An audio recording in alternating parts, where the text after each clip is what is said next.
For September the 4th, 2015, we talk about Nintendo mending fences with Amazon, Pac Man 256, and we ask you which series have kept it fresh. Welcome to the 119th level.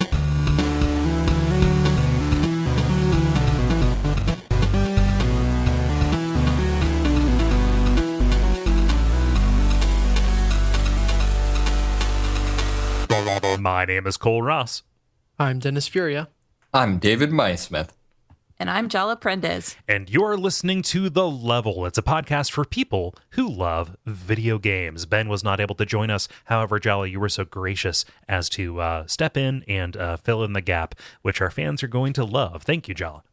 Hooray! Parade wave. Is that where you just kind of go like side to side, like you're sticking your hand out the window of a car? Yeah. Okay, there we go. I just wanted to get the right image for that. Oh yeah.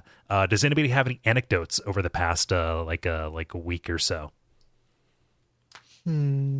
Crickets chirp. Crickets chirp. I really don't. Oh, yeah, that assumes I have a life and aside from your job and your wife and your kid.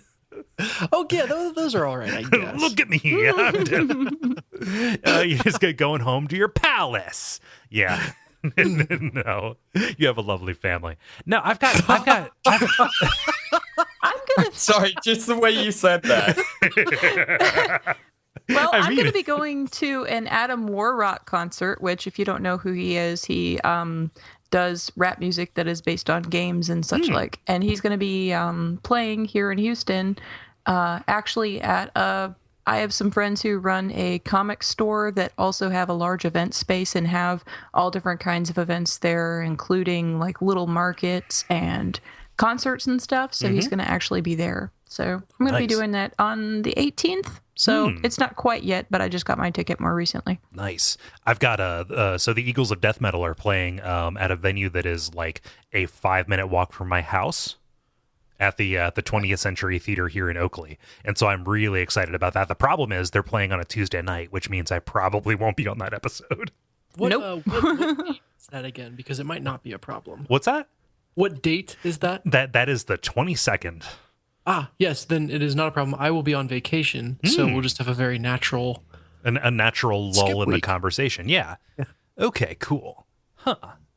Let's see here. Now, if anyone wants to rob that nice house we were just talking about, they know exactly when to come. and mine too. You just have to triangulate how many places are within 5 minutes walk of that theater. That theater, which is like the number one, like the prime candidate for DuckCon, actually, if we would ever do it. So cool. Yeah. Yeah. So just to find Cole's house, just walk around until you find yourself in a Disney movie. Yeah, I was walking out to my car today and I saw 12 baby lizards running along my driveway with a mama lizard at the front of them. Oh, goodness. Because I want to be you. And also, I had to give over my tomato plant to the squirrels because I was going out there and it's like, there were more ripe tomatoes here last time I watered this, and then I noticed that all along the railing of my deck were these was tomato skins. I'm like, damn it, you were going to be a salad. On the tomato note, my sister has a garden up in Pennsylvania, and she had cherry tomatoes, but those plants overgrew everything else in the garden and then went over like the fencing area and took over the walkway. So they had to tear them out because they were Attack of the Killer tomatoes and were totally like all over the place. So it killed off the carrots and all the other stuff like the peppers and everything else. Oh, well, yeah, no, most of my food plants have died, so that is fine. The snap peas are gone. So network news and stuff like that. Let me think here. The first episode of the first premium episode of Abject Suffering went out. That is codenamed Exquisite Suffering, and that is about the Last Action Hero. The movie? No, the Genesis and NES and Game Gear games based on the movie. Because the movie was great. Yeah, I was going to say it was blotted out from everybody's memory. Yeah, no, we talk about how good the movie looks. It's been literally 21 years since I've seen it. But yeah. So go check that out. That is a part of the Patreon thing, along with the Slack, which, That has been good, and we've talked enough about that. Do you guys want to start the main body of the show? Go! Let's jump in. Let's do it. So we've got the usual three this time: the brief, the multiplayer, and the grind. Starting out naturally with the brief, where we talk about things that are happening in the world of video games. This is the news segment, and I would like you, Jala, to go first. Sure. Well, you guys may or may not have ever heard the urban legend about Atari buying or burying crappy games due to poor sales, such as the notorious E.T. video game. We spoke about it at length.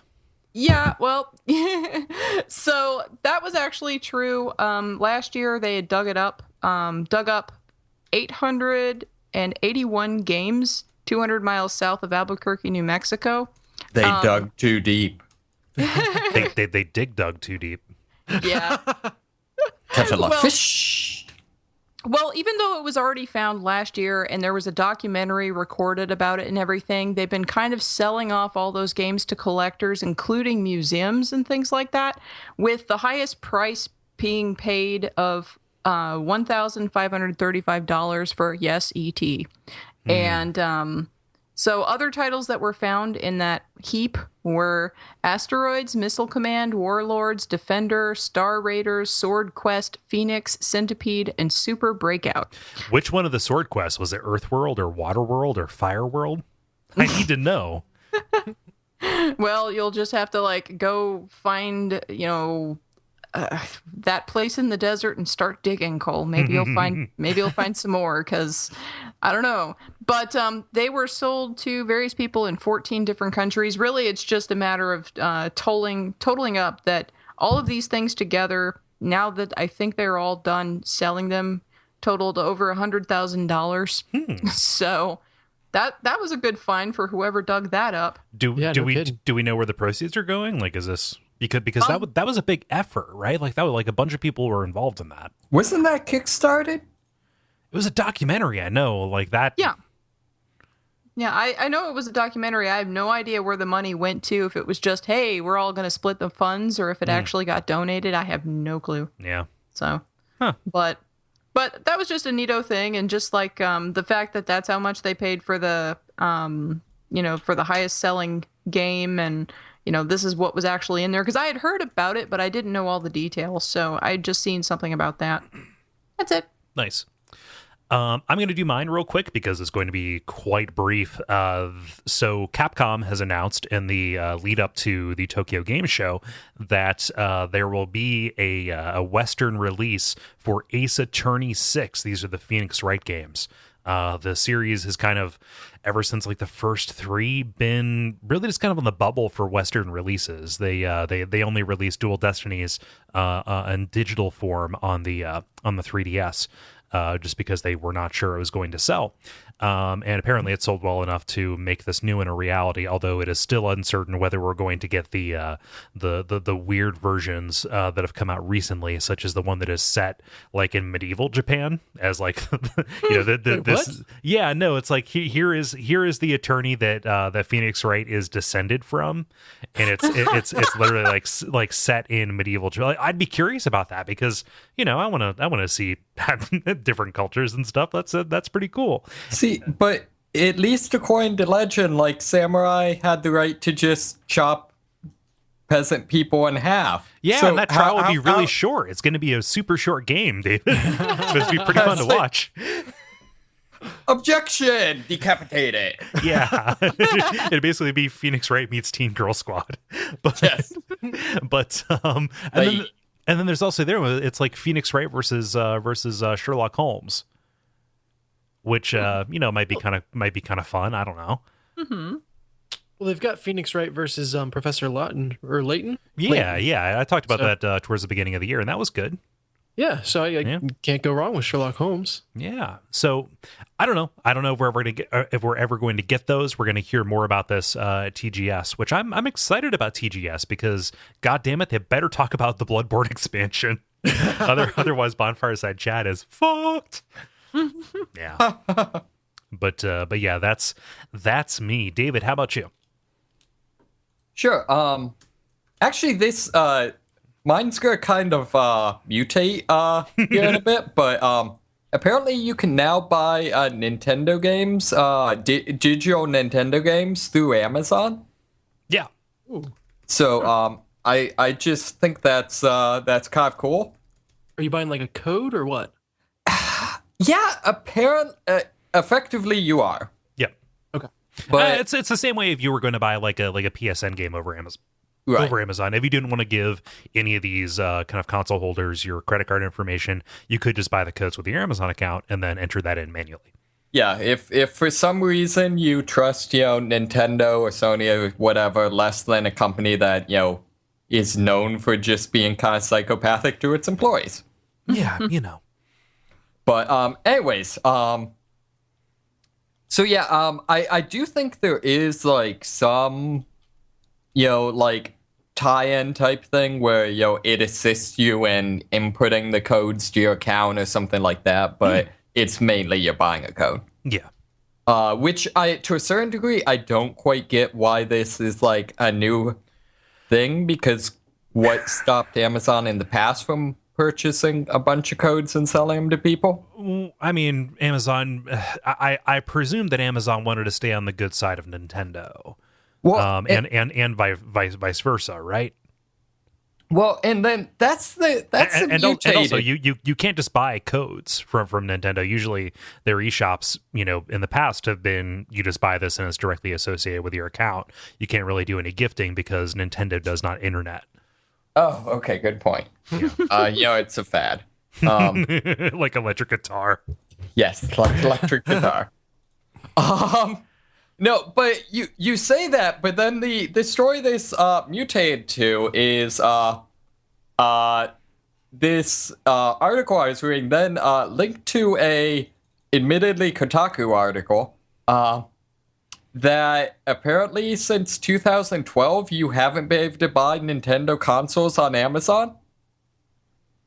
Really? Like you could buy them through third-party sellers from Amazon, but Amazon themselves did not sell Nintendo consoles. Huh. And it seems like no one's ever really said why. You know what? Now that makes a lot of sense because I had an awful lot of trouble getting my 3DS, like my new 3DS, because my first, my first resort is usually Amazon because fuck going to a store. But yeah, that was tough. I thought that was just because of supply constraint. I remember being able to like get my Wii U through Prime, although I was impatient, so I just went to Target and paid the tax. Right.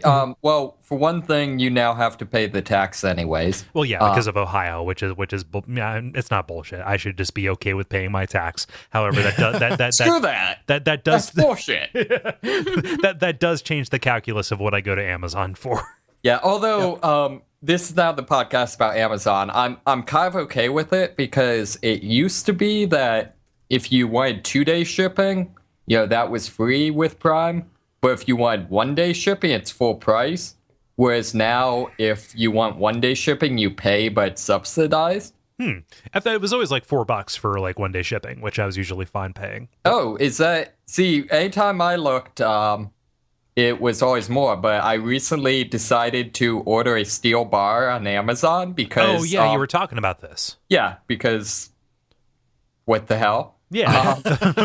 Well, like after you said that, I was like, well, I don't really want to go to a Dick's because it's again, fuck going to a store, but I want some barbells. I'm like, okay, I want to get like 2 25-pound, just kind of like you do some curls with these or like rows or whatever, right? And I was like, that cannot getting 50 pounds worth of stuff shipped. Nope, it's on Prime.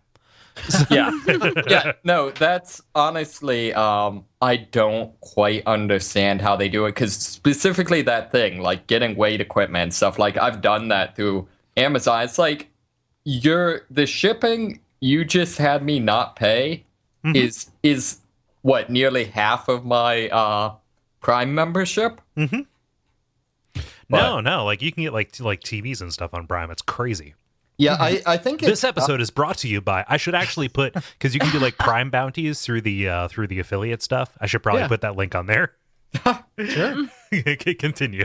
Oh, I was just gonna say, like, what I figure it must be is like supposedly health clubs, gyms and stuff. The way most of them make money is on the fact that lots of people buy health memberships because they like the idea of getting healthy, but virtually no one actually uses them. Oh yeah, like so the lazy people are subsidizing the people who overuse it. Right. So I wonder if it's something like that, where it's like the people who buy it get Prime and, just watch the movies or, just like order some random stuff are kind of subsidizing. Yeah. The shipping of the many outweighs the shipping of the few. Exactly. Quite literally. Yeah, so this comes like hot on the heels of Nintendo opening up for the humble Nindy bundle, right? So that must have been their kind of like big foray into offering codes for stuff on their stores. I also saw there's a humble Tom Clancy bundle, which I just love the title of. I mean, it's just humble Tom Clancy bundle. Yeah, like, one, I just find that funny, and two, like, I love Tom Clancy. I don't at all mean to speak poorly of him, but, like, he wasn't really a humble dude. Yeah, I mean, humility is not putting your name on everything. Oh, this is weird. This is the first humble sale that I've seen where, like, it's redeemed through Uplay. Ooh. So That's unfortunate. Yeah, I know, right? So I'm looking at this, and I'm like, you know what? Chaos Theory is a good enough game that I would want to own it, and I don't know if this is worth it to me. Sure. Huh. Yeah. Dennis, how about you? What's your story? Yeah, so there's a glitch that someone found in Grand Theft Auto 5 that essentially strips all of the textures and detail out of the world, leaving what really, really looks like a PS1 or PS2 era game, like late PS1, early PS2. Yeah. And it's absolutely hilarious to see, this kind of textures that I haven't even thought about game worlds looking like this for so long. Suddenly back into the limelight. You need to play more retro games. I know. Well, Right? it's kind of funny because the main thought I had when watching the video of this is like, honestly, like if I played a game that looked like this on PlayStation 1, I'd be like, oh my God, everything is so realistic. Like you can see windows on the buildings and that sort of stuff. Like it kind of reminds you of the bar, or how much the bar has been raised over the years for realism in games. And it's kind of it's a fun aesthetic. And I know that a lot of games ape the whole 16-bit or 8-bit aesthetic. I wonder how long it'll be until games are intentionally going back to like this retro PS1, PS2 look. It's kind of already happening.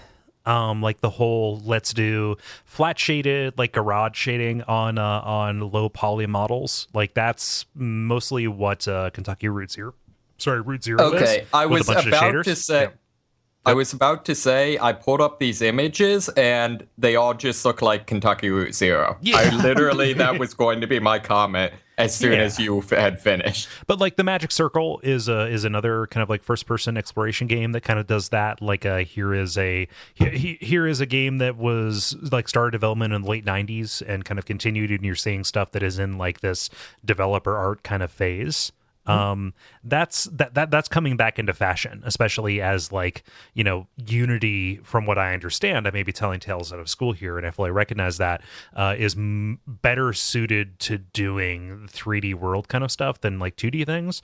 And as that kind of takes over as like the lingua franca, we're gonna see more of like this, intentionally going lo-fi, which I'm not against. Like if you can take this and get rid of like the draw in pop in problems and like crisp things up, I'm cool with like big broad fields of color.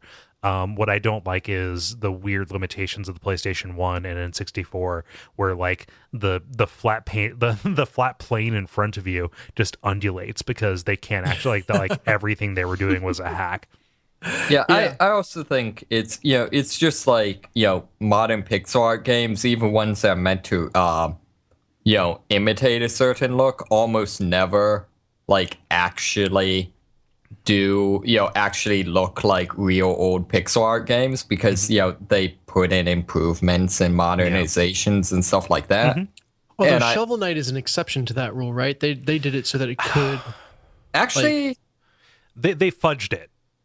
The one game that I can think of, and I've talked shit about this game before, but not about the way it looks. Retro City Rampage, that was specifically designed as a this could have been rendered on the hardware that we're aiming for. There are like concessions, and like Shovel Knight doesn't have the flicker when there are like a bunch of sprites on screen, and also there are more like audio channels and stuff.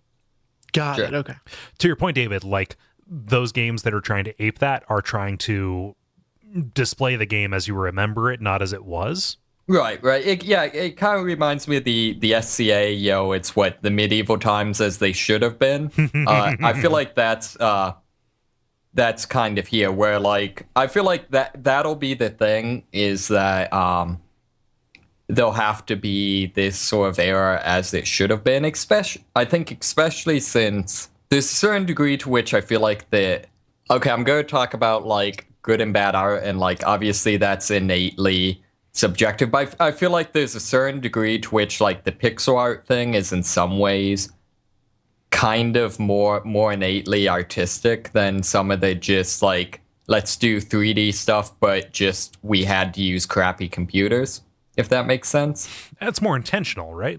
Yeah, like every pixel. Maybe that's more what I mean. That's a better way to say that. Yeah, sure.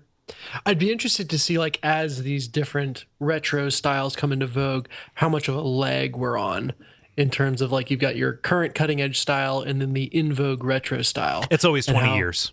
20 years. 20 years. It's always 20 years. Yeah. So, I wonder how that would compare to, say, like, when it, like, retro settings, say, like sitcoms and stuff like that. It's always 20 years. That 70s show was in the late 90s, and that was about the late 70s. It's always 20 years. Was there ever a That 80s Show? Or... Yes, that was in the early 2000s. Okay.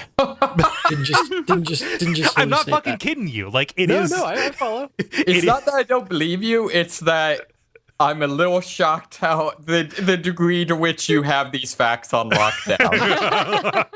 Have you met me? So that's the subtitle. That's the endorsement. That's the jacket endorsement for Cole's biography. David, we grew up together.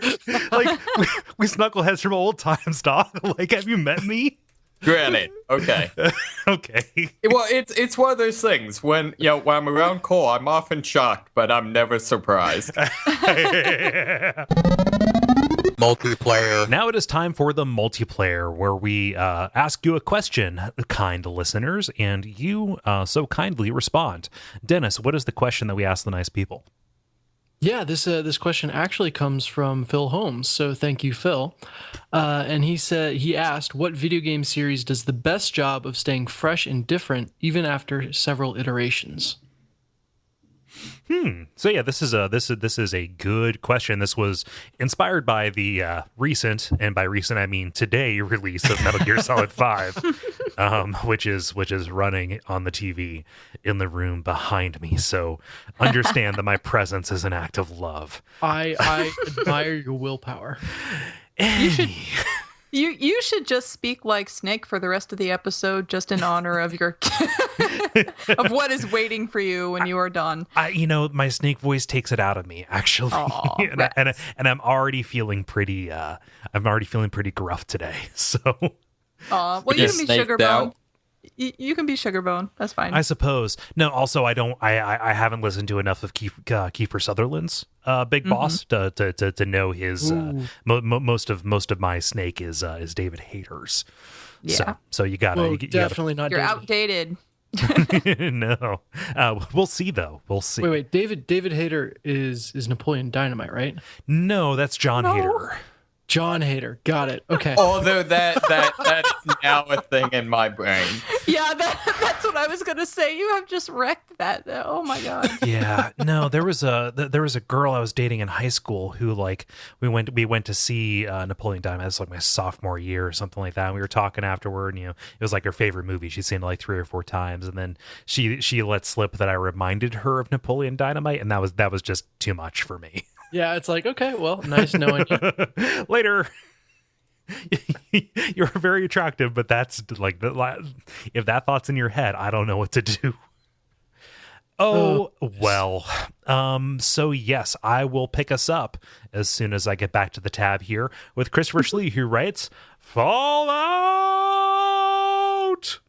It was pretty loud there. The series spans various styles too, from isometric RPG to tactics game, and the 3D ones, which even involved 2 different developers. They're all great. I don't know if you've played Brotherhood of Steel. Is that the Tactics one? No, Tactics. That one's pretty well regarded. Oh, Final Fantasy Tactics. Gotcha. No, wow, excuse me. Ooh, Fallout. Similar. No, I also haven't put in a lot of time with Tactics, but Brotherhood of Steel is like the Baldur's Gate style, specifically console Baldur's Gate, Diablo like that is not very well regarded. Yeah, Fallout's pretty good. Let's see here, David. What does Steven say?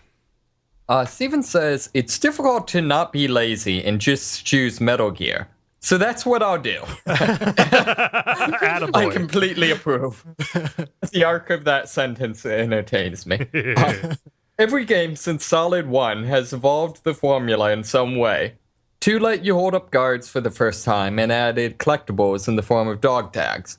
3 introduced the depth healing and camo systems, as well as a completely different environment to work in. 4 up the ante by making us stealth, or not so stealth, our way through war zones as a third party to the battles. And Peace Walker let us build up our mother base by gathering resources and troops. And now Phantom Pain is set in an open world and seems to be delivering on the idea of building an army for a cause that Dragon Age Inquisition only touched. Obviously, these are only a few of the changes between games, and the differences, to me, allow each entry to retain its value in the series. Yeah. That it's also helped to that each of those was kind of on a different system, aside from 2 and 3, but those were so far apart in the lifespan of the PS2 that like it actually could be considered a different system based on people's knowledge of how to use it.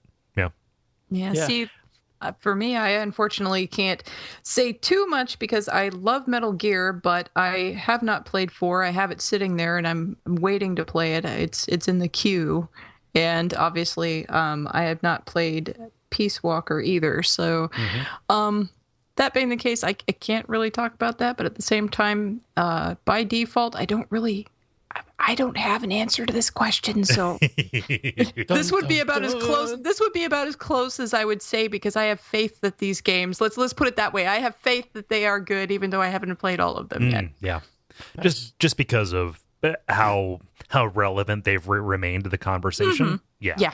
Let's do that. And then I think Ollie had a reply to this post, and we'll hear from Ollie in a second with his main answer, but I just wanted to bring it up because I thought it was really good, in which he kind of talked about how the Metal Gear series is controlled by Kojima, and it's basically it's the same vision for each game, just better executed. So the evolution is basically the game becoming a truer version of itself each time, versus just arbitrarily changing up the formula. Which I think I really liked that take on it. Yeah. Yep. Yeah. Fantastic. Let's see here, Dennis. What does Franz say?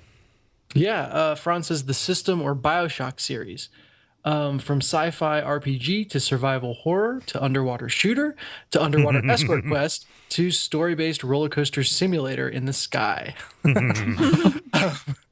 Every game in the series was different from the previous ones, and everyone was great. Yeah. I would agree, although the only one of those that I haven't played is System Shock 1, so I'm going to take your word on that, Franz. Yeah, and was System Shock in a first-person perspective? Yes, System Shock and System Shock 2. Yeah, so I think this stands as a nice complement to Fallout, which is spanned radically different genres. The BioShock or System Shock series has kind of all been in that first-person shooter, but has varied wildly within that. Yeah. Ollie writes in saying, I will rather aptly change to my second choice as Steven stole my first. Steven saying Metal Gear. My second choice is, of course, Thief. I picked up Thief: The Dark Project on a whim about 6 months after it came out. I loved it. It was a real sneak 'em up. When Metal Age, which is Thief 2, came out, it was a first day purchase for me, and I thought it was going to be awesome. And I hated it. The tweaks to gameplay and the shadow system, the new noise carrying mechanic, etc. were hard to get accustomed to. But I played some more, and I became used to these new additions and changes. And I began to love it. It eventually became one of my favorite games in any genre. Fast forward a few years to Deadly Shadows. The gameplay changed again, and gone was the mission-based structure to be replaced with the open world of its day, the hub world. This was a thriving place and invigorated the already great gameplay. I loved it like a brother. Then the series kind of died out. There was talk of a recent reboot, but that never happened. You hear me? It never happened. La la la la la la la la la. I can't hear you. I editorialized that last part. Well, see, I would totally agree with that, and except for the reboot, which, you know, of course, we're talking about this thing that didn't happen. So, yeah.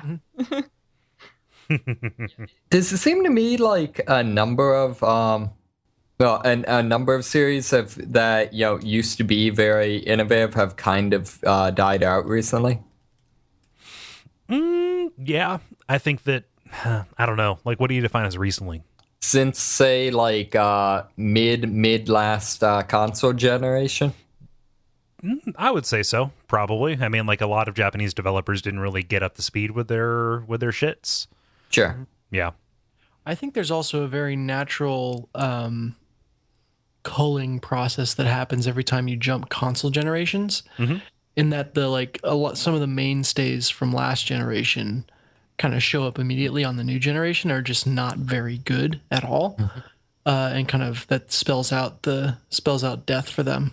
Yeah. I guess maybe to me, I don't at all mean this as like a filthy casual type thing, but it seems to me like as video games have become kind of mainstream and companies have figured out sort of how to make generically, like basically good games, it seems like some of this series... How dare they? Huh? No, I'm sorry. I interrupted you like a jerk. Go ahead. Oh, no. So it seems like some developers or teams, whoever, have kind of fallen into the things of kind of just making generically good games. Kind of like the Call of Duty series or anything by Ubisoft. Which I think makes this question very apropos. Yeah. Right. I'm just saying, like, it seems like like the Call of Duty series, was kind of a cool, did some cool things until it became popular enough that it could just be the same thing forever. I mean, are you just talking about some kind of like regression to competence? Yeah. Okay. Which there's a place for that. Sometimes I just want a solid shooter. Yeah. Sure. Yeah. I'll give you that. That's actually a little bit of what I'm going to talk about in the grind today. So, David, what's Robin say? Sure.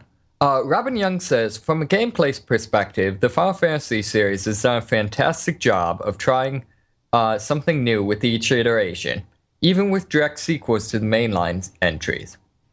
As much as I'm a sucker for Final Fantasy nostalgia, big fan of Theater Rhythm and FF Record Keeper, I'm still looking forward to the direction they go with new titles and characters. That's honestly going to be my answer. Really? Yeah, because I can't in good faith say that Silent Hill does that. And so I'm going to fall wondering. back. Yeah. I was sitting there thinking about it, and I'm like, I wonder if Cole's going to say Silent Hill. Yeah. Shattered Memories just can't carry all of it. And if PT came out, like, or whatever PT was going to turn into, Silent Hills, I guess, came out, maybe that discussion could have been reopened. But, in the absence of Silent Hill and Resident Evil, being able to, fill that spot, I would say, like, honestly, it's been about a decade since I played a Final Fantasy, like a new Final Fantasy game I enjoyed, but like 12 did enough to like carry that through for me. And I can recognize the good things about 13, as we talked about last week. And again, like this will be apparently the episode me prefacing. I don't at all mean this to be like the thing I don't like, therefore bad. But to me, like when I think of Final Fantasy, I kind of think of this, new grind, same as the old grind. Like I was actually kind of thinking of it as one that seems like it's just now more the same. Which I mean, I'm not a fan of this series, so I guess what I'm saying is, tell me why I'm misinformed. I think that maybe I'm going to say outdated. I think that your opinion is based on like the Final Fantasy, the Final Fantasy. I've got that on the mind. The PlayStation era, where like from 7 to 9 they played kind of the same. However, from 10 on they kind of played around with the base assumptions about the series while still kind of keeping some of the trappings. Sure. Okay, that's cool.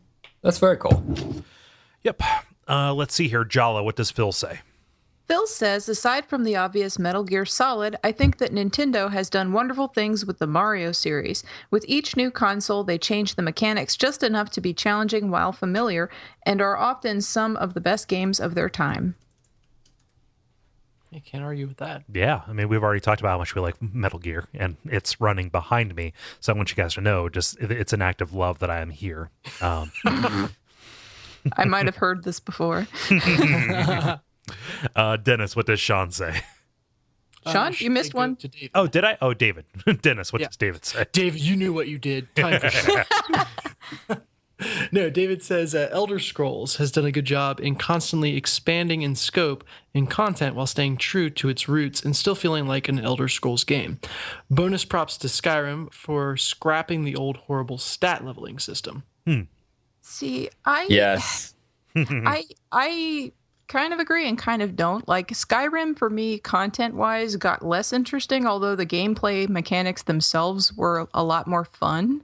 I still kind of miss the unique atmosphere and everything of Morrowind. I still keep that very much in my heart. And like Oblivion was pretty standard medieval fantasy looking, and then Skyrim is like, here's some Norse people, like, and just a little bit that I was in the beta for Elder Scrolls Online. Sorry, David, I do not like it. It's like I was not having too much fun with that. I mean, of course, that was in beta. They might have added stuff that makes it cooler now, but, I was not really a big fan of that either. So will I play another Elder Scrolls game? Yeah, but, I'm not looking to that to be as exciting as Metal Gear Solid 5.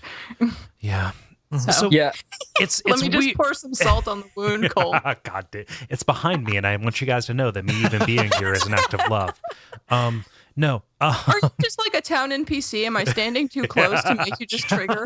Yep. Welcome to Canaria. If you didn't do what I was going to. It's weird, right? Because each Elder Scrolls is so, I don't know, like the love and the vitriol, they seem equally strong kind of in both directions. And so it's weird because like, what do you consider like keeping it fresh and keeping it new? There are changes and there are churn while still keeping it recognizably part of the same series. But like that kind of just attrition makes it feel like each entry is a lateral move. Yeah, and honestly, as much as I like Morrowind, I'm not one of those people who's such a fan that I'm like, there is nothing wrong with that game. No, there's stuff wrong. Like I can list off things I don't like about every single one of these too. So I think that's a really apt way to put it. Lateral move is pretty accurate. I'd be interested to know how many people, or like what percentage of people Morrowind is their favorite. Just because it does seem to me like Morrowind's the one that at least in terms of like world elements, story elements, like most bullseyed. They're kind of the unique elements of their lore and story. Well, see, I kind of was thinking about that, and it's kind of like in the Castlevania series, the game that a lot of people love most is Symphony of the Night, which kind of revolutionized how the game played. And the same thing can be said of Morrowind in that particular series as well. You know, that Morrowind upgraded it severely from the game that came before it and kind of set the stage for what came after. So, you know, I even had a friend of mine at one point when Oblivion was the newest game saying that Morrowind was like the beta for Oblivion. So That's weird. Yeah, he hated Morrowind. So, but yeah, so and also that same thing happened with Resident Evil. Like a lot of people jumped on board at Resident Evil 4 and then jumped off later on, but that's the game that they like best out of that series. So it might just be that kind of a thing that draws everybody to that particular game. In my case, it's just because it's so unique and freshly, you know, different than the other environments that I've played in the other Elder Scrolls games since. Yeah. It's funny because like Skyrim is the most fun to play, whereas Morrowind is the best world to inhabit. Yeah. Yeah. And Oblivion is unremarkable in almost every way. Well, except some of those storyline quests in Oblivion were hilarious. Yeah, I'm sorry. Some of them were good. The Dark Brotherhood, and I like the Thieves as well. And even some of the random quests in town, some of those were actually pretty good. So there are some good things about that game. Can't I just be glib without people scrutinizing everything I say? No. That sounds like of course not. Sounds like a heaping helping of my problem. Look, Cole, there's a very low threshold for internet famous, but once you cross that threshold, you have everything you say scrutinized. Yep. People are going to pick it apart. Oh, gosh. Dennis, what's Sean say? Sean says, the Mario titles have always kept the same or a smaller formula. Similar. Oh, wow. Okay, yeah. So have always kept the same or a similar formula while adding a small twist with each iteration. Starting even as early as Super Mario Bros. 2 with the picking up of the enemies and plants, the overworld map on Super Mario Bros. 3, all the way up to the cat suit in the latest Wii U. What does the cat suit do? Lets you climb on walls. Oh, okay, cool. Wasn't that in Galaxy? Can't you also go scratchy style on enemies? Yeah, it gives you a melee attack. Oh, I thought that was in Galaxy. Maybe I'm crazy. It's managed to have the same feel, but continued to add in just enough space to get you to come back and try the new thing. Yeah. I couldn't agree more. Like, the new Super Mario Brothers series is a little disappointing in that regard, but yeah, in general.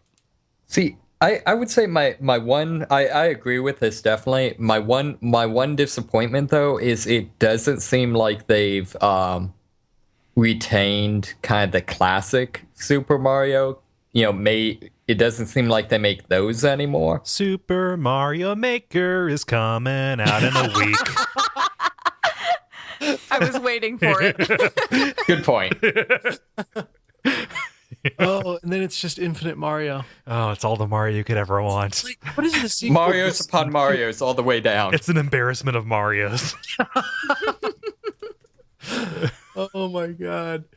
The sequel to Mario Maker is going to start like getting into the 3D world and galaxy shit. I could see someone like, just give me like the ability to like build planets and mess with those gravity mechanics. God.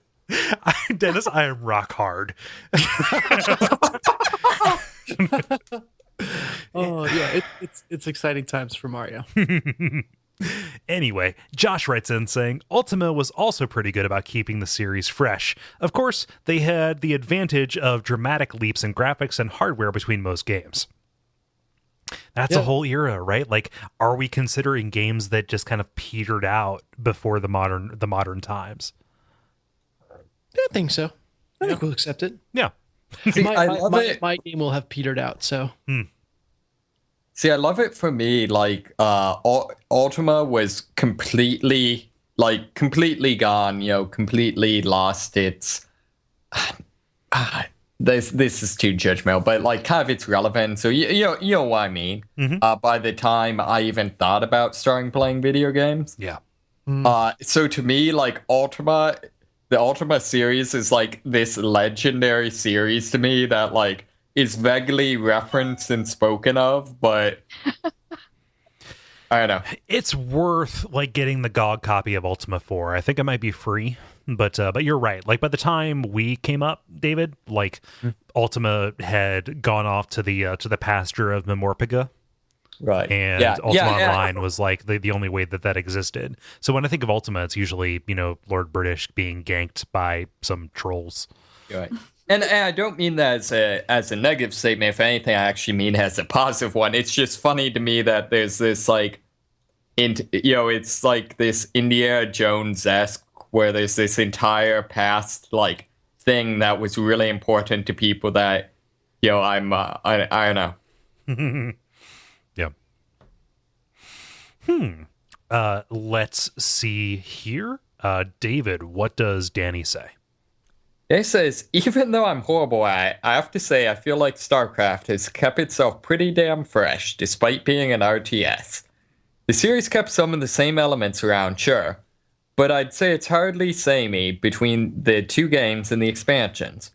The story, too, didn't really go how I expected it to go, and we're really excited to see where Legacy of the Void takes the series, especially since Zeratul is the second best character, following Tychus Finlay. Yeah. Yeah, I need to. I need to play the Heart of the Swarm or whatever that was. Like that. That I think like didn't that one focus more on like developing Kerrigan as like the hero character as opposed to the Wings of Liberty, which was more about like a bunch of different like mission scenario kind of things. I don't know. I really suck. Kind of what he said. I suck at the game to the point of irrelevance at it. Mm-hmm. But I really love this story, so I don't know, but I haven't kept up with it. Yeah. I loved Wings of Liberty, but never felt like spending the money on the Zerg one. I might just need to like sweep through the whole trilogy once it's complete. Let us see here. Jala, what does Sean say? And be sure to nail the laugh on this one. Okay. I don't know. I'll try. Assassin's Creed. Yeah, thank you. No, that's a lie. A real answer would be Pokemon. Although many elements of the game have remained static, over the 20 years I have played the games, the new Pokemon, subtle changes in play, new settings have kept the series fresh enough for me to still enjoy the series after all these years. Yeah. So I want to rise to the defense of Assassin's Creed. Those words just came out of my mouth because I haven't played a game since. That's a weird valley to die in. Yeah. Here, let's fill it with water. No. You realize it's been 10 years since you played a good Assassin's Creed, right? Or 5 years, rather. 5 years. Follow me here. Okay. Follow me here. The first one was like this amazing setting and concept with no game. Mm-hmm. The second one was, hey, they actually put a game in this amazing setting. Assassin's Creed 2. Like I will. Yeah. I love Assassin's Creed 2. And then the third one Brotherhood? Brotherhood was the first spin-off of Assassin's Creed 2. Assassin's Creed 3 was the third one. And Brotherhood was the first one to have multiplayer, right? The first one with multiplayer and the first one with really good combat. Yeah. And so that was a huge innovation that I absolutely loved. Mm-hmm. And the actual single player game doesn't stick with me at all. Then there was a bunch of generic garbage, but then number 4 had like pirate ships. Yeah.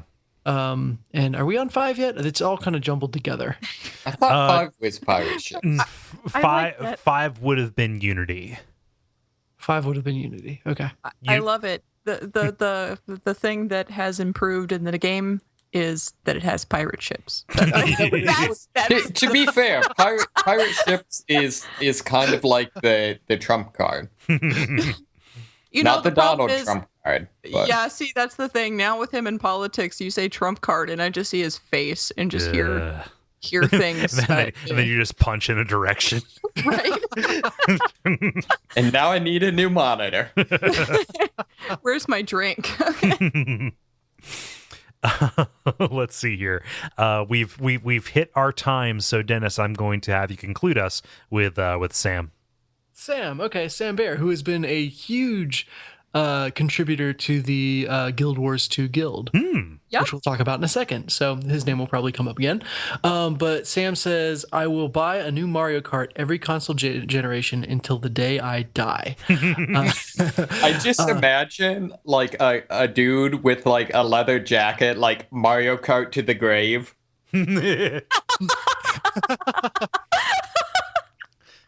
Yes, indeed. It's also pretty says, awesome. Yeah. He also says that Metal Gear kept on getting better, and Fallout and Elder Scrolls are inconsistent but generally always good if you avoid most of the spin-offs. Good. Yeah, Mario Kart is one of those games where I think in my mind it's always stayed the same until I actually go in and play a new version. Like when we played it on the Wii U at your house, Cole, I was just like, my mind was blown. I was like, there's so much here that I just have not experienced before. So, you know, it was like that when I finally played the Wii version. So I feel like I always go into Mario Kart for some reason thinking it's going to be generic Mario Kart. And then always really pleasantly surprised with how much they mess with the formula. See, I feel like some combination of Mario Kart and Pokemon almost seems like kind of like the Madden series for nerds.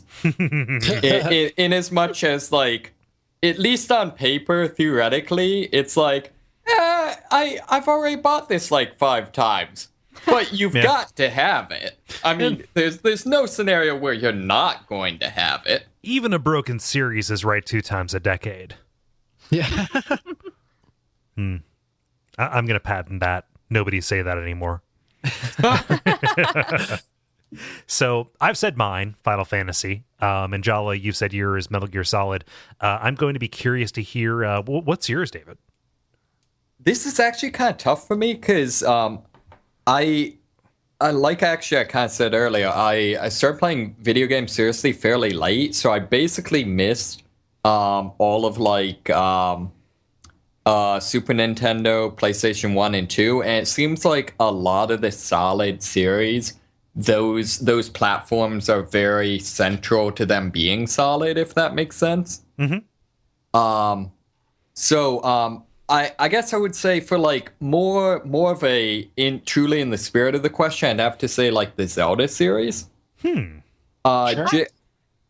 I was just wondering if anybody, because none of the other commenters, people who responded to the question said Zelda, and I'm like, I wonder if anyone's going to say Zelda. Yeah. So what I think's kind of unique about Zelda is that, you know, the games are very, very different, but they all feel like Zelda. And like especially consider like look at like how screwed up the timeline is. Like, you know, the fact that they can tell all these weird contradictory stories and have it all be recognizably Zelda, both in terms of, you know, feeling and tone and storyline, stuff like that, I think is really saying something. And I kind of like the fact that at least until the current iteration of Game Boys, they kind of kept the old school Zelda games alive. So Sure. I would say maybe a little. I did want to throw out 2 for maybe a little bit more controversial. I think Guild Wars between 1 and 2 deserves some credit. I feel like 2 points, it doesn't make a trend, but you know, it's still a pretty dramatic jump in terms of keeping things interesting. Yeah. And then, go on. No, Sorry. That's Oh, and then the one that kind of got me thinking about the like games that used to be kind of somewhat innovative that have since just become merely competent was I feel like there was actually a lot of freshness between the first 3 Far Cry games. In terms of, you know, the first one being, at least from what I've played, you know, almost in some ways kind of reminds me of Uncharted in terms of like some of its tone. Yeah. And then, you know, the second one just being like almost like a prototype for Spec Ops: The Line in a lot of ways. not exactly, but really doubling down on like there will be no jokes in this game, and war will be awful. Yeah. And then the third one, going for kind of doing the almost the Saints Row-esque type of approach, which fortunately because I like it, but unfortunately because innovation's usually good, they kind of seem like maybe they're gonna be stuck on. So yeah, that's kind of my thing. Dennis, how about you? Yeah, mine, I have to go with the Jack series, especially because they did this evolution of their games all through one console generation. And it was really cool to see that arc as they really mastered the hardware and got a hold of themselves and kind of found their voice. And Naughty Dog just does good shit. But the first game was a very, very straightforward 3D platformer with a lot of style and things to like about it. And then the second game kind of veered wildly into this like Grand Theft Auto Light almost world with a really heavy emphasis on platforming. And then the third one just hugely expanded the world and has made the best use of like kind of open wasteland that I've ever seen. So I don't know if anyone else has played Jack 3. No. But the whole like desert area is just this huge, vast, open expanse that the scale feels really well used. But then also there's lots to do in it, if that makes any sense. So it feels big and feels empty and feels like you can drive around, but at the same time it feels like there's interesting stuff to find. And that was just kind of layered on top of the Grand Theft Auto, which is layered on top of the really solid platforming, and it all just comes together really well. And again, they did it all in the arc of one console generation. Maybe to add to that, and this is mainly coming from me observing you playing these when we were roommates, but it also seems like just an incredibly well done and just kind of solid and kind of mature take on character advancement also in terms of the different tones of the game and the tones of the various characters and stuff like that. Yeah, I would agree. I mean, the first one is very much kind of like silent protagonist, so that it was just kind of generic in that way. And then 2 went probably a little too far into the emo anti-hero kind of space, and then the third one came around with a balanced so it followed the Prince of Persia trajectory. Yeah. See, but I feel like it even whereas Prince of Persia kind of like stumbled headlong through that thing, like it seemed very, I don't know if it was, but very, very intentional to where like the first game was almost a Disney movie. The second one was just like the poster child for gritty remakes, and then the third one was just like, hey, we can have balance between these two ideas. Yeah, and I mean that wasn't just with the one character. That one of the things I have a great affection for the Jack games for is that it is a huge stable of likable and characters that you care about. So yeah. Let's do a quick compare and contrast, and I want to make sure that we honor the time commitment that we have for this section. Sure, but Jack kind of petered out as Naughty Dog moved on to do different things, whereas kind of Ratchet and Clank moved on into the PlayStation 3 era and kind of, I don't know, like to me, I heard less about it through like Tools of Destruction, Quest for Booty, Crack in Time, Into the Nexus, all those. Call those off the top of my head. Not really. I'm looking at Wikipedia.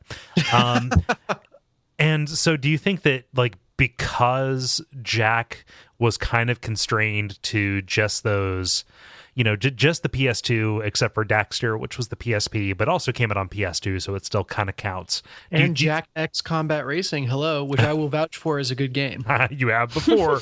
I am sure you would do that.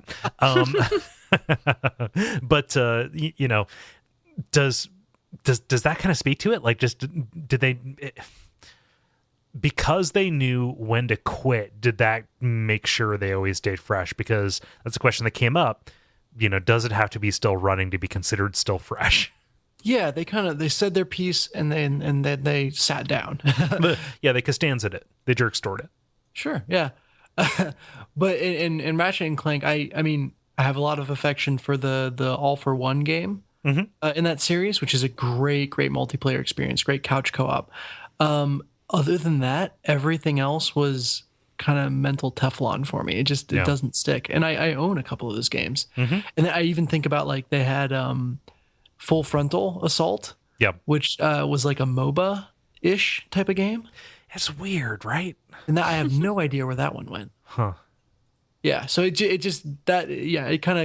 ran long enough to stumble. Yeah. And fall, which is unfortunate. Yeah. Well, I mean, Quark can only, comically betray you, except not really, so many times. Well, it just proves the statement. You either, die soon enough that you're still a good series, or you live long enough to become a bad one. Yeah. Except for all those ones that our listeners wrote in about. And if you wanted to listen and respond to any of those, you can check out our Facebook page, which is facebook.com/thelevelpodcast, where those prompts go up every Tuesday. We are considering some changes to the multiplayer format. You'll notice if you look here that we didn't get to everybody's responses because of the time limit that I put in place. There are just way too many people responding. So we're going to try and do our best to kind of surface some great stuff and still keep this listener interaction portion here, because so much of our networks, if you consider this to be success is because of your guys' participation. We're so grateful for it, but we want to do it in a way that really honors everybody. So watch for changes to that in the future. I don't know if it'll be next week or the week after that, but keep that in mind. Is there anything that I forgot about for the multiplayer? Well, I also learned today that a lot of listeners read through the comments on their own before listening to the episode. So even for the people who didn't get their voice read on air, your voice was heard. Yes. Yeah, and I mean, this one of those things I hate it because this is such a generic thing to say, but I really, really mean it. Like, we read through these, and I love hearing them. Like, they make my day incredibly better. Yeah. Yep. And that's writ large across the entire network. We just love you guys and girls. It's all great. Sorry. Why'd you laugh? Because I hastily added in girls. Yeah, sorry. I don't know why it's kind of like last episode when we were talking about what media we've crossed. Nobody mentioned art, even though I'm an artist. Oh, thanks. Kicking the nuts. Oh, wait, I don't have nuts. Damn. Okay. Sorry. Kick it. Whiff. Punch in the boob?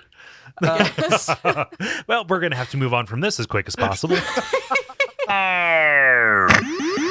The grind. Now it is time for The Grind, where we talk about the games we've been playing over the past period of time or so. I forget who wasn't here last time. Was it you, David? David, I okay. was not. Okay, David, go ahead and lead us in. Sure. Well, other than something that I think I'm going to have to, share 3 ways with people. I've mainly been playing a lot of Dying Light. So, according to the in-game, percentage tracker, I'm 75% of the way through the game.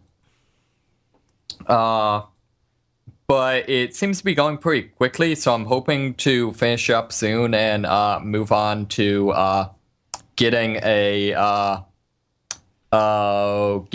to Mario Maker in time.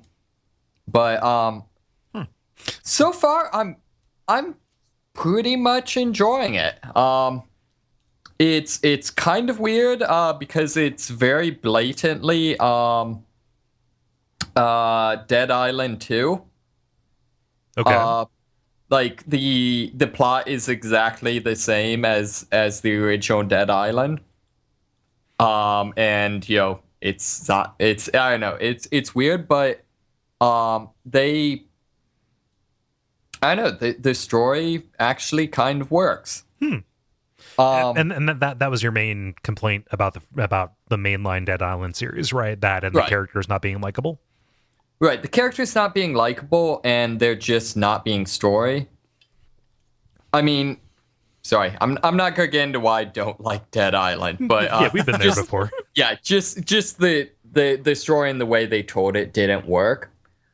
This game I think is kind of interesting. Though from that, it seems like there have been a number of games recently. The big ones I think of are the most recent Far Cry and then Watch Dogs. Far Cry I've played, Watch Dogs I haven't, where kind of the consensus review has just been, the story's maybe all right, but the main character is just incredibly boring. And I think, that's definitely the case in Far Cry, where your character just has zero personality. And I think it's kind of interesting in this one because the storyline is incredibly generic, I guess, would be the closest thing. By me more to like I guess Rogue would kind of be the best thing. Like if you have any exposure to modern movies, like kind of the corpus of movies. Like if you've seen more than say 3 90s era, maybe 80s era and 90s era Disney movies, you know exactly what's going to happen in the storyline. So like, it's just a pile of tropes as opposed to an actual. Yeah, I mean it straight up is the like kind of what I said going in. It's the person joins team with intent to betray them, realizes team is awesome, but it's too late, finds way to redeem itself. Like it is straight up time for time that, and it's just things where like fairly routinely characters would be like, oh yeah, no, you go on ahead, I'll just stay here and like hold this place against the zombies. But first, let me tell you about my emotions and how I feel about things. I'm sure I'll be all right. Like it's just the whole thing is just incredibly predictable, but it worked. And even the main character, in a lot of ways, arguably is not, strictly speaking, is not a likable guy. But it kind of works simply because he actually has a personality. Yeah, I feel like comparing this to the Fallout 4, I feel like Calcutron just yelling emote. So is this helped by the fact that they actually give you a main character as opposed to having you pick from one of 4? I think that could be definitely part of it. Although, yeah, I think that's probably the case, at least practically. Although I would say, other than just it being maybe a little bit relevant that your character is apparently some sort of like special forces mercenary, which explains why he can do all these things, like who he is isn't all that relevant to the storyline. He doesn't have like a history he draws on or anything like that. But I do feel like the fact that there is at least some main character that they've committed to probably helps. Yeah. So yeah, overall, yeah, I'm really enjoying it. There are a couple of things that are kind of bad. The lockpicking system just is way too sensitive for what the controller can actually do, which is just kind of a pretty piffling complaint. I would say the boss fights are pretty horrible. For example, one of the first ones does the generic like enemy charges at you, you jump out of the way and they hit a wall and you attack them thing. Except that the enemy can turn corners while charging. We call that playing Toro. Right, except that tends not to work when the enemy can, you dodge out of the way and the enemy turns and hits you. Yeah, usually you have to depend on them running in a straight line. Yeah, that tends to be an issue. And it's a thing where you lose experience points every time you die. And in the grand scheme of things, it probably doesn't matter that much, but it's just annoying where most of the boss fights, I'll die like 10 to 15 times in a row until I figure out, how to abuse the AI or, abuse whatever to beat them. So does that wipe out the experience you would gain from beating the boss?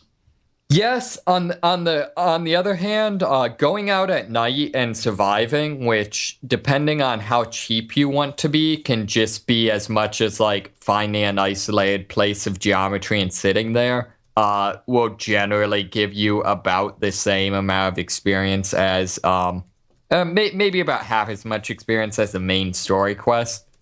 So you can get around it, but so that's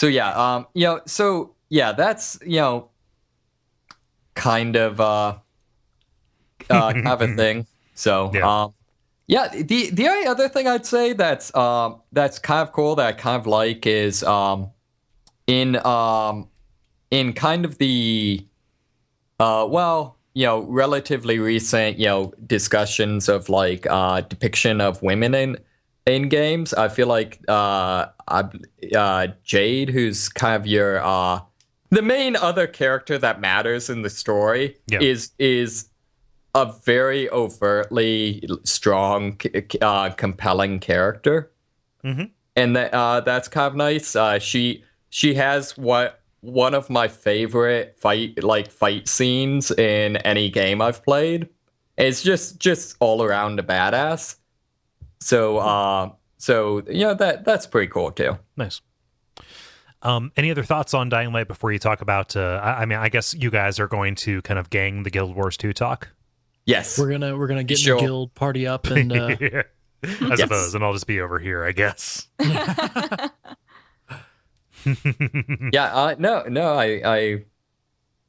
think that's about it. I'm macheting all the things. So. even other machetes.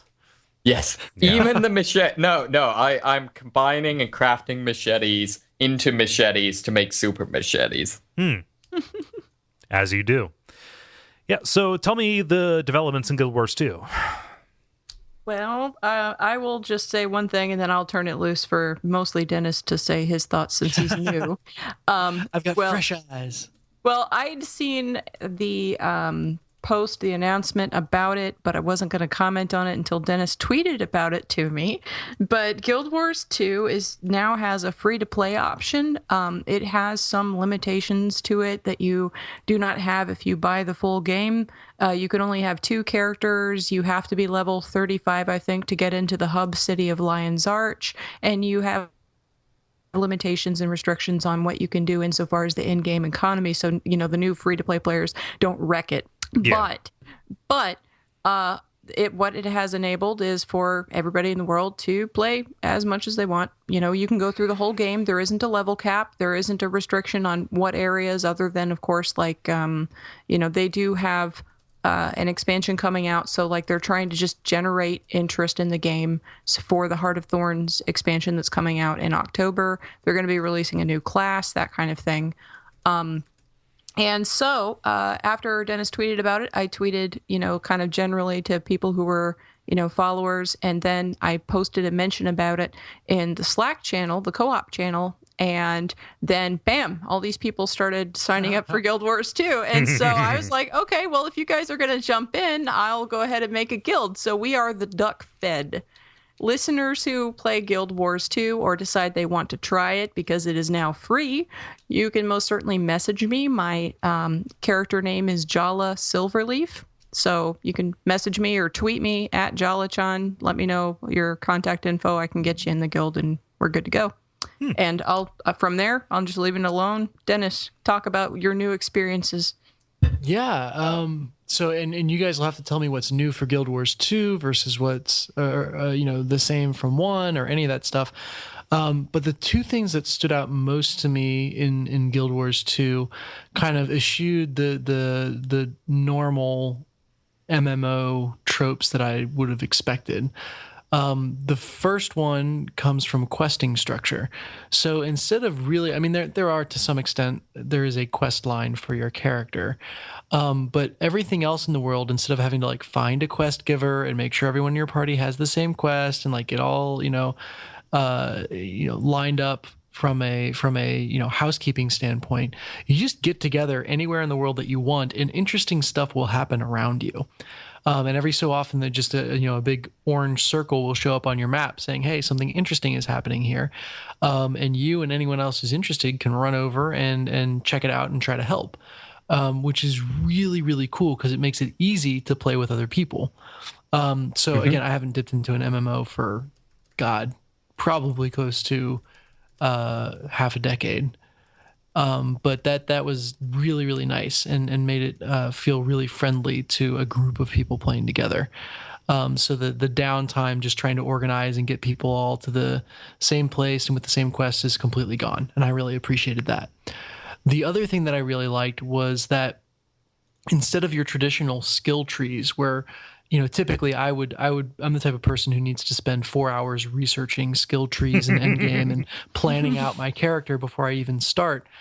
This one is very dependent on your weapons. So you kind of choose a generic class and all that stuff, but really it's the weapon that you're carrying that determines, what actions are available to you and your play style, essentially. So if you decide you don't like whatever kind of decisions you've made, it's as easily changed as changing your weapon, which is really appreciated. That's particularly true with the way I'm building my engineer class, because you do still get hero points, which you can spend on kind of skills and unique abilities.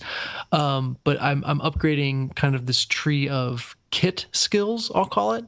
And I'm not sure what it's officially called in the game, but essentially I have all these different packs. And, I've got my basic weapons. But then if I turn on my healing pack, I suddenly become a healer and have all these healing options available to me. If I turn on my flamethrower pack, I suddenly become this like close quarters specialist that's just wiping people out with flames.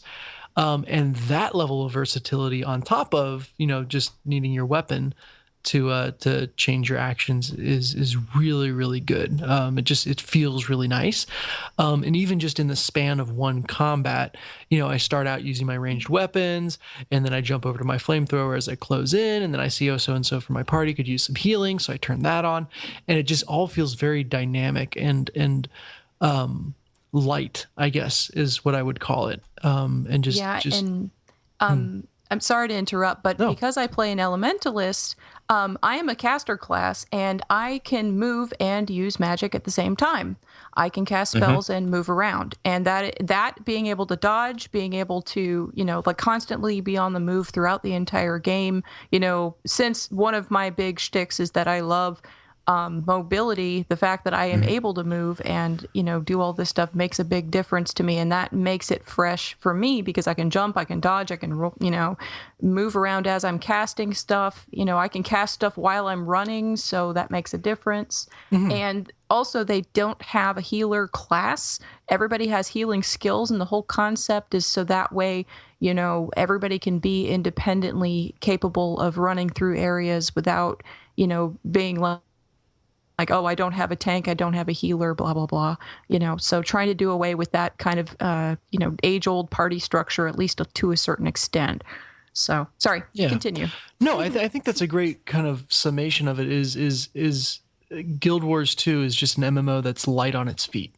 And I really appreciate that, especially as someone who doesn't have the type of time that you would traditionally associate with investing in an MMO. That said, as I did start to get into my hero's personal story, it did start to feel very, very traditionally MMO structured. Like, you run to a place and you talk to a person, then you run to another place and you enter an instance. You fight a couple people in that instance, and then you run back to the original place. And I just, I don't care about the game's story.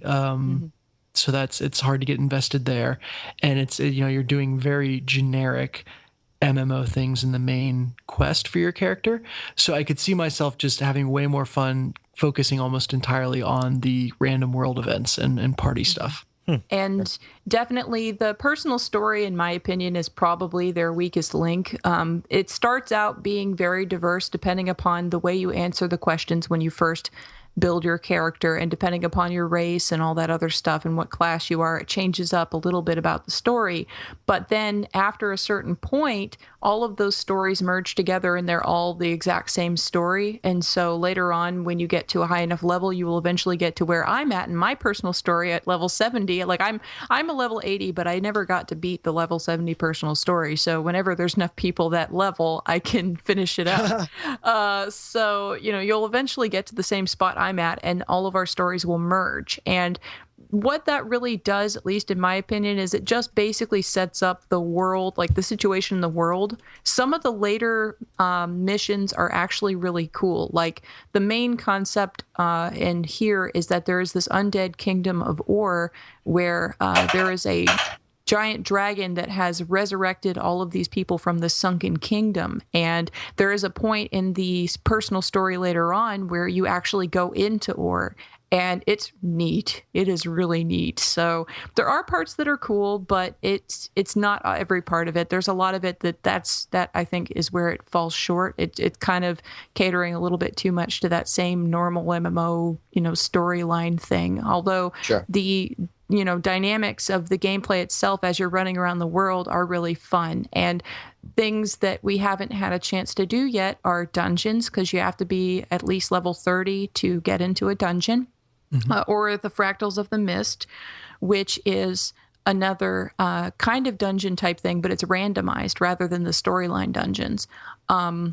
There's those. I've only run a few people through jumping puzzles, but this game has jumping puzzles too. There's platforming, and so there's those different areas. There's also zone bosses where you have a boss that is huge that's related to the storyline in some way, and those bosses are so giant that everybody in the zone has to come and try to fight it. And they actually have boss timers on the internet to tell you what boss is going to be up when, because these are events that come up like once a week or something like that these guys show up. So those are really a lot of fun to do too. So those are things that we haven't had chance to do yet, but we've just started playing around. Sure. So to give you an idea, one of the fractal dungeons, just arbitrarily, you become a dolphin, and the entire quote unquote dungeon is like in the ocean, and you're like, I don't know, dodging jellyfish and crap. it's Echo the Dolphin. Yeah. Yeah, it's yeah. That's funny. So, yeah. I know. I guess just to give some of my thoughts. I think the one of the big things the game does really well is epicness, and it's just this. It's an ultra. I guess epicness and scale. It's an extremely high magic setting, and it uses that to justify just situations where like the Asura basically live in a vast floating Mayan inspired Rubik's cube. Mm-hmm. With golems and things like that. With golems, they are basically Stitch. And there's a cow cannon in one of the Catapult. I'm sorry. I have introduced some of our guildies to the catapult. You can get flung in that thing. By the way, you can actually get into it. Exactly. Or like for Christmas, one of the zones is just like you travel into this vast snow globe that has this entire Christmas city in it, and it's completely instanced, and you're just running around fighting toys. Like they go real big on just the the size of everything, and just so that's really cool. The other thing I'd say is that I really like is it's kind of funny in a lot of ways, despite being the most, one of the maybe the most like modern and streamlined and user friendly MMOs there is. The gameplay reminds me a lot of classic EverQuest.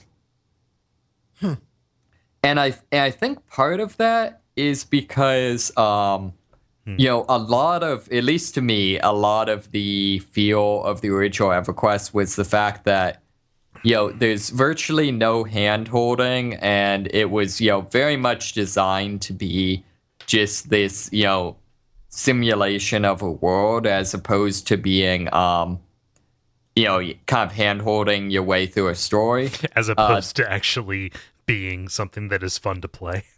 Yeah. But like, yeah. So because of that, like a lot of its feel revolved around the fact that it was just, completely open and you could run off doing whatever shenanigans you wanted. And I feel like, ironically enough, kind of rolling around from the other side because because Guild Wars 2 is so incredibly streamlined and, they put so little restrictions in your way, it ends up being this quite similar thing. Just in terms of like, there are no level caps on anything. So, we did we did a couple nights ago. I'm sorry to the viewers who joined us for some of these shenanigans. We did things where we would just decide to like go adventuring through high level zones to get to some jumping puzzle we wanted to do. Or seeking out jumping puzzles. Yep, there's lots of them and they're super fun. But anyway. Yeah. With rewards. Yeah. Really good rewards at the end too, by the way. But yeah, or just the amount you just travel and getting lost, and I don't know. To me, it brings back a lot of the feeling of scale and epicness that I haven't felt in a MMO since EverQuest. One thing that I really like about Guild Wars 2 is the fact that, and this is something that carries over from the original game, the environments are very rich and beautiful to look at, more so than any other MMO I've wandered around in.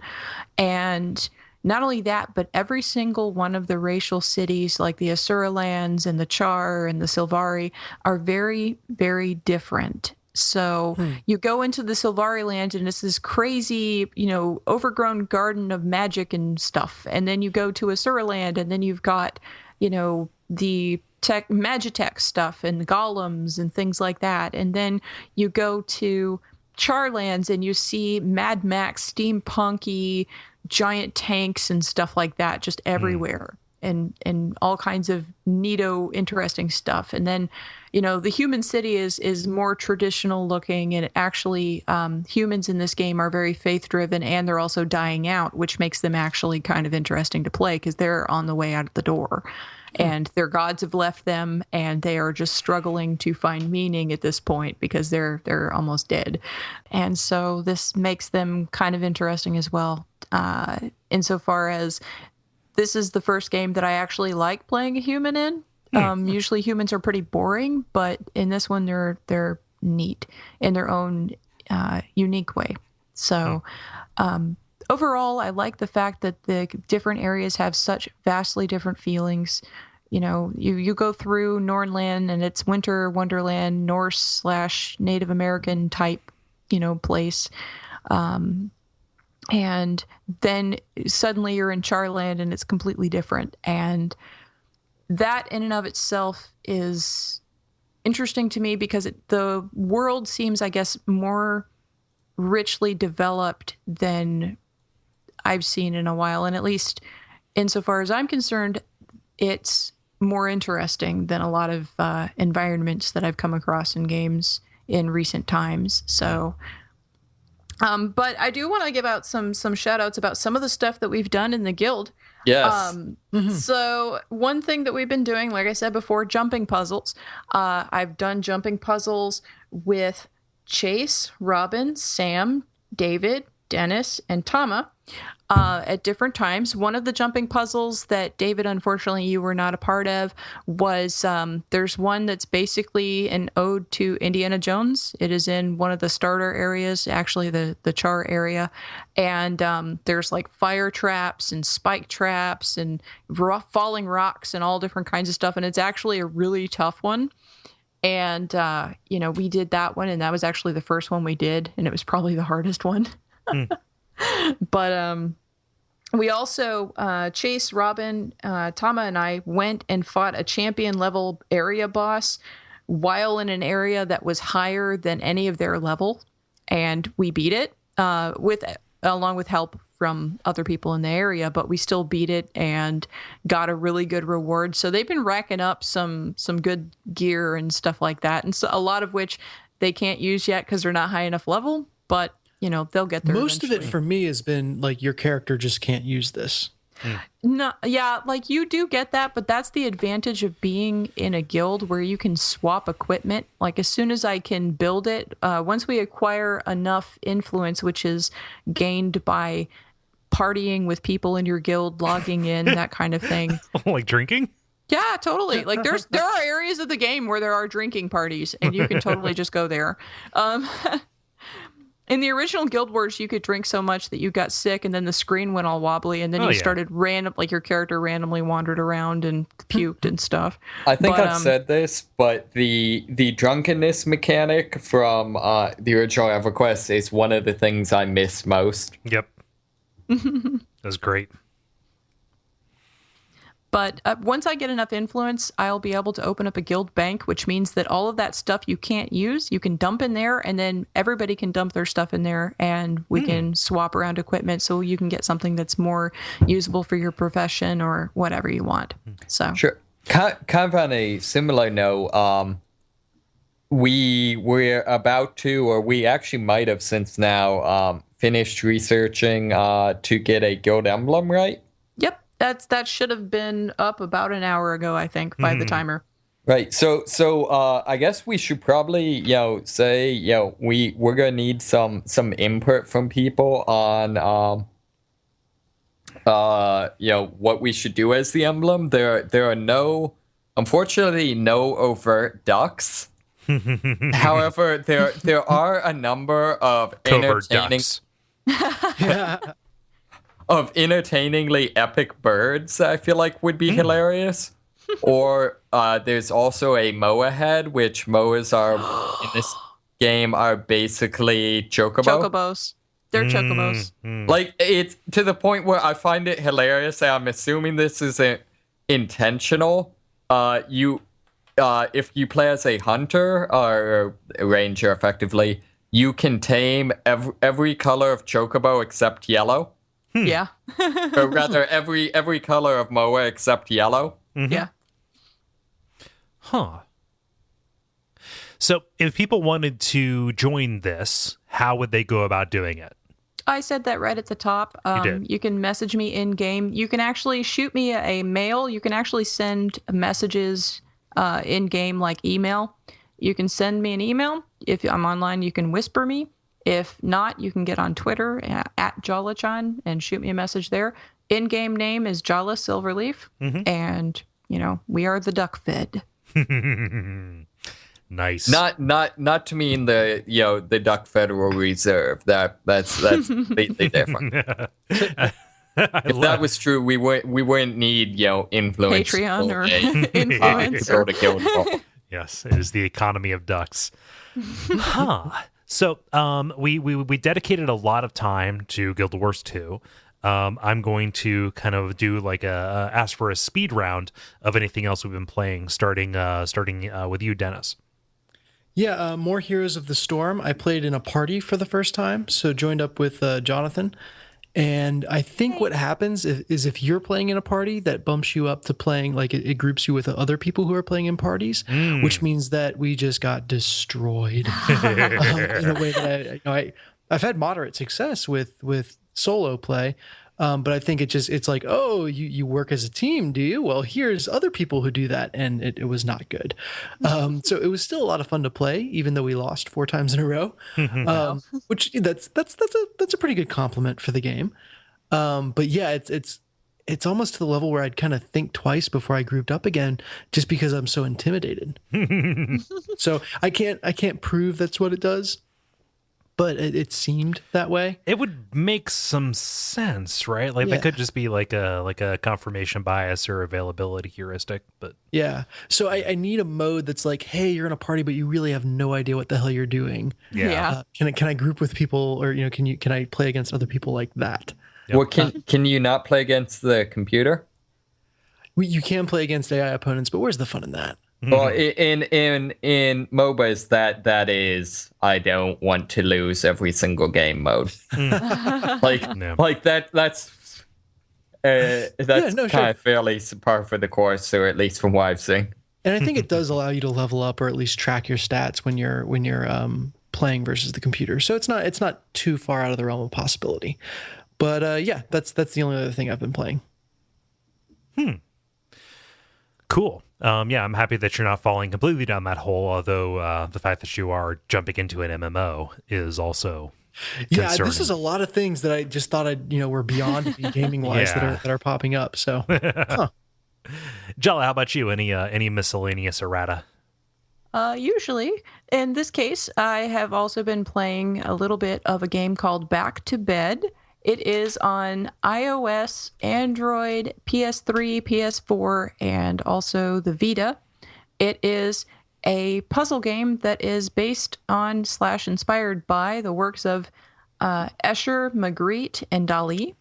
So what this is about is basically you are a guy who is a sleepwalker named Bob. And in the game, you play Sub-Bob, which is the subconscious of Bob. And Bob is sleepwalking through this crazy Escher level, and you have to put stuff in his path and keep him from falling off the edge, and you have to like guide him back to his bed. So that's the premise of the game, and it's got, lots of puzzly elements because he always turns clockwise, and so you have to figure out how to adjust everything, and you have a time element because he's constantly walking, and you can't stop him from walking or turning around, because as soon as he bumps into something, he moves and starts walking in another direction. So it can be pretty tricky, and there's also a nightmare mode if you want to try super hard level. But, it's just this fun, interesting, hand-drawn game that has been kind of like neat. And because, again, I'm a painter, I was kind of attracted to it at first glance because of the art aspect. So... yeah, for anybody who's curious about this, this looks fantastic. It appears to be like if Monument Valley was a Lemmings game. Nice. This looks great. Nice. You're just playing that on Steam? I'm actually playing that on my phone because I like having something like that I can play on my phone at all times. Nice. And, so. Yeah. Cool. So I'm going to end this ignominiously. I believe that is how you say that. It's not how you say that. So I wanted to talk about the first hour or so of Metal Gear Solid 5. However, work decided to fuck itself sideways, so I was not able to do that. It is currently running on the screen behind me, and I assure you that me being here is an act of love. Aside from finishing Paper Mario for Watch Out for Fireballs, which is great, and anybody who has the ability to play it should do so, I really have just been playing some Pac Man 256 in bed. Huh. Wait, they're already up to the 256th in the series? It's not really that out of the it's within the realm of possibility. No, this is Pac Man 256 referring to, I think, the kill screen of Pac Man. Okay. This is a free-to-play iOS version of Pac Man that is made by the developers of Crossy Road, and this is kind of taking, what if Pac Man was an endless runner, but you were still controlling it in a maze-like fashion? And you were motivated to move forward through this maze by an ever-encroaching version of the kill screen with its various digits and such behind you, but you still had ghosts, and also you had the ability to kind of get power-ups. Like lasers and ghost freezing and such, and also the power pills that are scattered around. Wait, did you say lasers? Yeah, lasers. Oh, okay. Yeah. No, just kind of like, if anything is in front of you as you're going while this is active, then it will die. And that's pretty cool. Even though that is, it's like a slightly different, but like enough to be strategically similar to the power pill, just because it does rely on line of sight as opposed to just like being able to like round a corner immediately into something. And it's pretty fun. Like it controls... I don't know, like I never would have thought that like touchscreen controls would have been good for Frogger, but Crossy Road proved that wrong. And it proves to be really good for Pac Man. And they also kind of incorporate some of the different ghost behaviors from Miss Pac Man into this. So it's pretty predictable what they're going to do, which is nice. And they throw different patterns of ghosts and stuff at you. The music is fantastic too. And this stands in stark contrast to Triple Triad insofar as the free-to-play stuff does not feel gross. You get like credits and coins that let you continue after you die, like once and only once to like boost your max score, and you can pay for those. And all of the power-ups, they tend to like withhold the ones that you like to use from them, but there's an option to be like, make it so that all power-ups act normal, and that is just you pay them for the game, which is like $5. Sure. But I haven't run up against that, so. But yeah, like it continues the Crossy Road, those guys know how to do free-to-play really, really well, and this is Pac-Man, and it uses that aesthetic really, really well, so yeah. Cool. Well, that's going to be something I'll be downloading. Cool. Yeah. How long are you playing it at a time? Like an individual round lasts about like 5 minutes for me.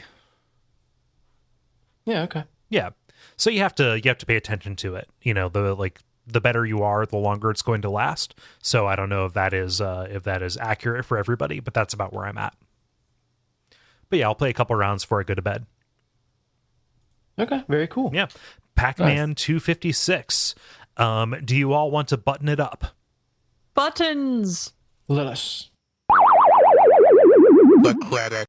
Thank you so much for listening to episode number 119 of The Level. We super appreciate everybody participating and listening. Gosh, we talk a lot about the Slack channel, and, I feel like we're leaving people out if they're not getting into that.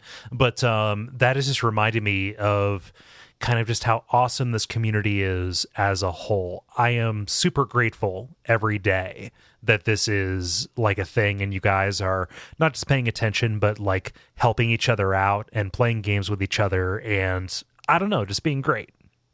Yeah. We loves you. We do. Like, it sounds trite, but it's wonderful to know that you're out there. And, a couple years ago, I never would have believed that it would have been like this, but here we are. Mm-hmm. Mm-hmm. Yeah.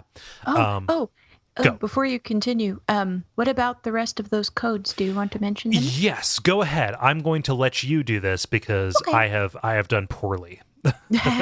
Okay, so I still have some Leviathan Last Day of the Decade codes, and I know this was originally set up just for Slackers, but since we still have some codes left, I'm going to open that up to anybody else who wants to do this. So listeners, even if you are not part of Slack, if you are interested in playing Leviathan Last Day of the Decade, message me on Twitter and say, what's a good saying? Somebody give me a pun or something. You terrible people. The Live in Levita Leviathan was so good, I don't know if we can top it. Yeah. Leap in Leviathans. Okay, there you go. Leap in Leviathans. Tweet me. Leap in Leviathans at Jala-chan on Twitter. Yeah. Do that, please. I'm trying to think of anything else other than the usual things. It's been a minute since we've gotten a review on iTunes. That is usually helpful. I know we say that most times. However, it actually does help people find us. Every time we get a rating or review, it tends to put us on a chart for just a second. And if we could keep that chain going, more people would find this. But yeah, I just kind of want to entreat you to keep on listening, keep on participating, and most of all, we're just so happy you're here. So I have been Cole Ross at Cole Ross on Twitter. I've been Dennis Furia at dfuria on Twitter. I've been David Moneysmith at Moneysmith777 on Twitter. And I am always Jala-chan. Yes, and until next time, stick around to hear us deliberate about the titles.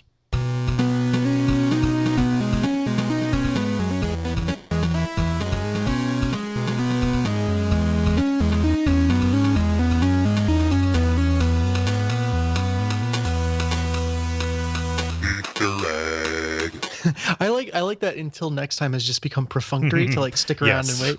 Well, until next time you hear our voices. Yeah. Okay, so here we go. I've got 5 possibilities, and after I read these, I want you all to offer any others that you have kept track of over the time. So, the shipping of the many. Have you met me? Often shocked, comma, never surprised. Regression to competence. An embarrassment of Mario's. I also have an act of love. Yeah, that's right. I've been trying to brainstorm like what was the way we could do that. I like an embarrassment of Mario's though. I'll always have a soft spot for often shocked, never surprised, but I'll leave it up for anyone. I like an act of love, actually, because that does describe how I feel right now as Metal Gear Solid 5 runs behind me. Well, and not only that, but then too, you could also take it in the more positive other route where you're like, oh, but also we lurbs our listeners. Yeah. So let's do that. Okay. Can we dump the titles into Slack like we did last time? I found that all. Yeah, that was a lot of fun because people were voting on it. That was great. They were voting. I'll do that and now. Cole is like, this is not a democracy. Nobody would have guessed that it was Old Man Orgasms. Nobody expects This Old is Man a Orgasms. Everybody should have guessed that it was Old Man Orgasms. Right? Everybody wanted to, but it was way too raunchy for them. Nobody wanted to be the first one to say that it was that. The Emperor is wearing no clothes, people. Yeah, and he's just coming furiously. Oh my.